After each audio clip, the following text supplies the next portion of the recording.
Welcome back to Sacrifice of Praise and our Hymns for the Valley series. If you're new here, my name is Myra Johnson, and this channel is all about encouragement. Today's hymn for the valley is His Eye is on the Sparrow by Sevilla Martin, and it was written in 1905. Sevilla and her husband visited a dear lady who had been confined to bed for 20 years or more. And despite her physical condition, this lady lived with remarkable joy and peace. When asked her secret, she said, "His eye is on the sparrow, and I know he watches me." These simple words of faith stayed with Sevilla and became the foundation for this hymn, encouraging many. And I pray it encourages you today. So let's look at the lyrics. Why should I feel discouraged? Why should the shadows come? Why should my heart be lonely and long for heaven and home? When Jesus is my portion, my constant friend is He. His eye is on the sparrow, and I know He watches me. His eye is on the sparrow, and I know He watches me. The chorus says, I sing because I'm happy. I sing because I'm free. For His eye is on the sparrow, and I know He watches me. What a beautiful reminder this is that we are never alone and God never takes his eyes off of us, even when we're going through the fire. Maybe especially when we're going through the fire. Even just this morning, I'm recording this one on a Sunday afternoon. Even just this morning, Pastor Skeving was preaching and talked about the silversmith, the refining of the silver, and how the refiner never takes his eyes off of the silver when it's being heated. And God never takes his eye off of us. And his eye is always on us. He's my constant friend, and he's promised never to leave me or forsake me. And it doesn't matter what is going on in life. That is an encouragement. Remembering that we're not alone. The second verse of this hymn says, "Let not your heart be troubled. His tender words I hear, and resting on his goodness, I lose my doubt and fear. Though by the path he leadeth, but one step I may see. His eye is on the sparrow, and I know he watches me. His eye is on the sparrow, and I know he watches me." Sometimes when we're in the middle of these trials, we don't know what the next step is. All we know is what we are to do today.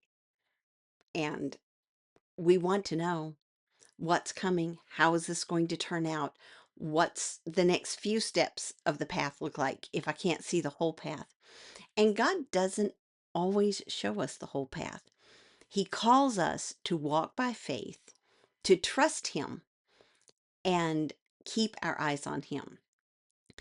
So this, let not your heart be troubled, his tender words I hear, and resting on his goodness I lose my doubt and fear. Though by the path he leadeth, but one step I may see. His eye is on the sparrow, and I know he watches me. You may not see what's coming. You may not see what's the next step in the path or what's waiting for you on the path, which might be the scariest thing of all for us, that unknown. But he does. And his eye is on you. And like a father who watches the path while he watches his child and is there to help when they need it, our Father is watching us and he's always there when we need him.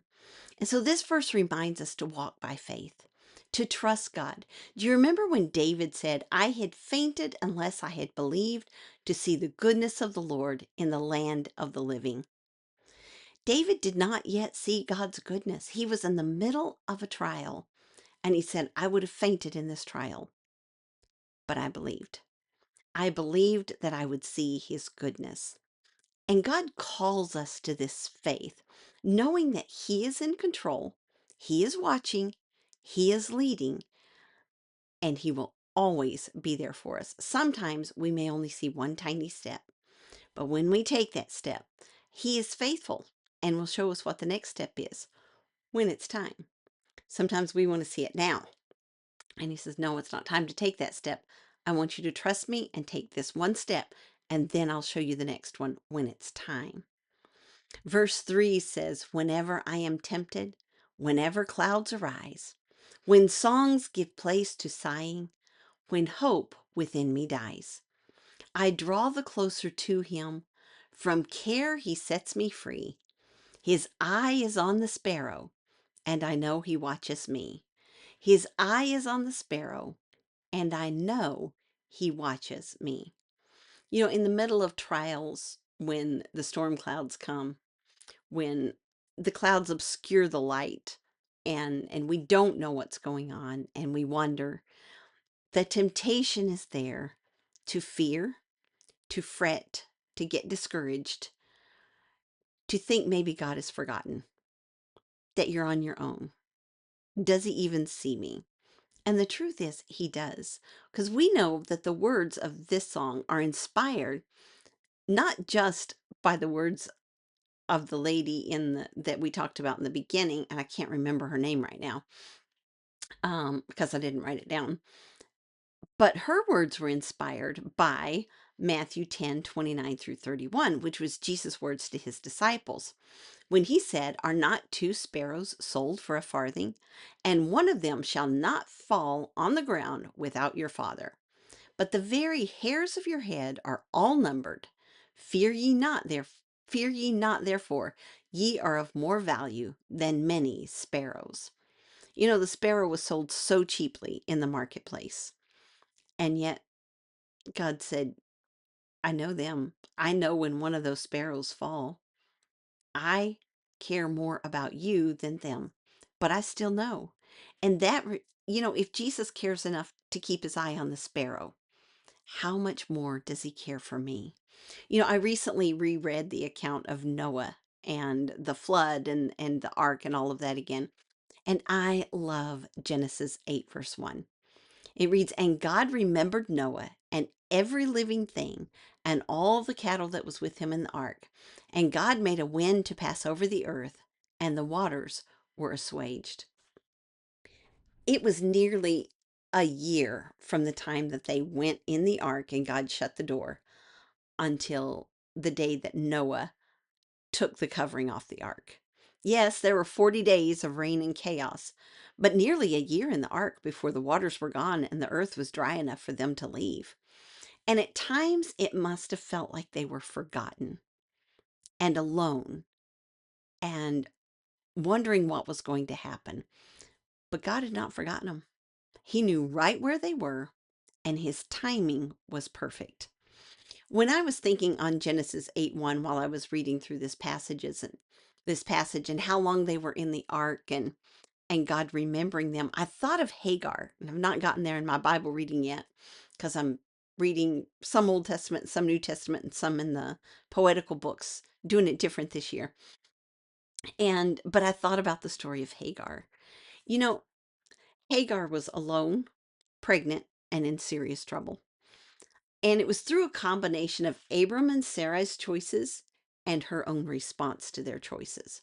So it was Sarai's lack of faith that caused her to suggest to Abram, "Why don't you just take my maid as a concubine, and I'll have a child by her." Abram agreed to this messed up plan out of, we don't know, lack of faith or a desire to please his wife, maybe a combination of both. We do know at times they both got discouraged and doubted God's word. But for whatever reason, Abram agreed to this. And Hagar had no choice in this decision. She was Sarah's servant. She belonged to them. She had no options here. She just did what she was told. But she did have a choice in how she responded to it. And when she became pregnant, the Bible says she despised Sarai. Now, I don't know, was this pride that she could get pregnant and Sarai couldn't that caused her to despise her? Or did she despise Sarah because of how she had been used? We don't know. The Bible doesn't say. We can only speculate. But whatever the source of her attitude, it got her into trouble. Because Sarai complained to Abram, and he washed his hands of the whole thing and gave carte blanche to Sarah and said, "You have permission, do what you want with her." And having gone through infertility myself, I sometimes wonder when I read this if Sarai's reaction to Hagar was solely because of Hagar's attitude, or if it was aggravated by Sarai's jealousy that she had been married for so long and tried to conceive and couldn't. And here she gives her to Abram, and Hagar conceives. We don't know. It just makes me wonder. But regardless of the reason, Sarai didn't handle Hagar with much grace here. In fact, it says when Sarah had dealt hardly with Hagar, she was harsh. And again, we don't know the details. Did Sarai speak harshly to her? Did she beat her? We don't know, but it was hard enough that Hagar ran. And we don't know if she ran because the treatment was unbearable or because she decided Sarai wouldn't have this child. If you're going to mistreat me, you won't have this child. Remember, Sarai said, I'll get a child through my handmaid. You take her and I'll obtain a child through her. We don't know the reason. All maybe it was a combination of it all, but we know that Hagar ran from her situation. And then the angel of the Lord found her by the well. So Hagar is here by the well, and imagine with me, if you will. She's been rejected by those she served and seemingly has nowhere to go. Abram didn't stand up for her, even though she was carrying his child. Sarai turned against her after using her to get a child. And now she's alone, unseen, uncared for, uncertain where to turn. And then God shows up and she is seen. We know this is a Christophany, an appearance of Christ in the Old Testament, because here the angel of the Lord doesn't say, God will multiply thy seed. He says, I will multiply thy seed. Then he tells her to go back and submit to Sarai, the one who started this mess, the one who mistreated her. And notice he didn't tell her go back and endure it. He told her, submit yourself to her. And then he gives her instructions for naming her son and gives her promises about Ishmael and what he will become. This isn't the end of Hagar's hard times, but now she is seen and cared for, even if she's mistreated when she returns, because she worshiped and called the God she spoke to, Thou God seest me. Thou God sees me. She was seen. She was heard. She was cared for. She was going right back into the same mess she just left. But now she was confident in knowing God saw her, had a plan for her, and she could endure it. And not only endure it, she could submit herself to Sarai. If you are a child of God, you are never alone, forgotten, or unseen. I'm going to say that again because sometimes we have a hard time getting a hold of this. If you are a child of God, you are never alone, never forgotten, and never unseen. Whatever you are going through, God sees you. This doesn't mean he's far off, watching dispassionately, uncaring, see what's going to happen. No, it means he's watching, caring, and in complete control.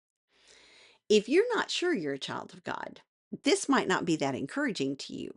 So I want to encourage you to listen to the video I'll link below called Do You Know the Lily of the Valley? And then reach out to me. I would love to share with you how you can know for sure that you're his child, because there's nothing like knowing that you're a child of Almighty God. He sees you, he knows you, and he cares for you. I also have posted links below to the PDF of this hymn and a piano version of it for you to listen to.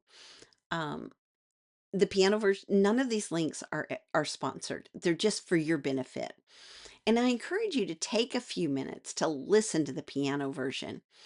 It's just a lovely hymn that has blessed me so much. And as you listen, maybe read through the words to this hymn and remember that God sees you. You're not forgotten. You are not alone. And from time to time, I see this following quote, and I love it. And so I share it whenever I can. And the quote is, I am not in control, but I am deeply loved by the one who is. Let that encourage you today. You are not in control of your situation. And by the way, neither are other people. It might feel like someone else is in control of your situation, but they're not. God is in control. And you may not be in control, but you are deeply loved by the one who is. And as this thought encourages you, take a moment to offer to him a sacrifice of praise.